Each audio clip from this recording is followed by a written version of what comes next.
Hi guys. Okay, as I've promised that I'm going to be sharing a little bit more about what I write in the book, Living on Purpose, how to achieve that for yourself. The first one, I think I'm just going to share the fact that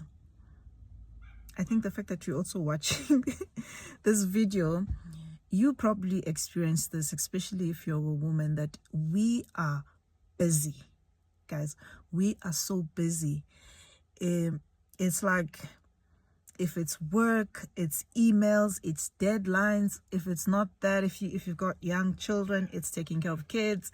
If it's not taking care of kids, it's trying to manage relationships, it's trying to date. It's a lot. There's a lot of things that we get ourselves caught up being busy with, because we get given scripts in society in terms of what must you do, what must you achieve, what is that and that and that. And then even at work, there's deadlines, there's meetings, there's this, there's that. So we can easily get stuck on just being busy, doing this and doing that, and then we lose focus on what matters.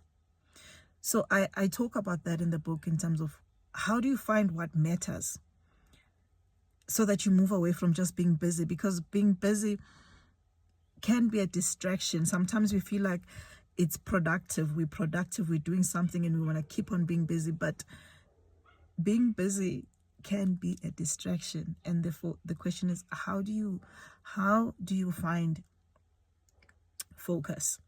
How do you find what truly matters? And obviously I can't explain the whole book right now, but I'm gonna just say that for me, how I was able to move away from the business and be able to find focus was to try and anchor myself in terms of identity. What is my identity? Because when you're not anchored in identity, you listen to what everyone is telling you must do, and everybody has a say in your life. But then to figure out who you are and your identity, so that you can figure out how are you meant to move, how are you meant to how are you meant to prioritize. So I'm saying, for me, I had to figure out my identity, who I am, and then I had to figure out what my values were, because they help me in decision making.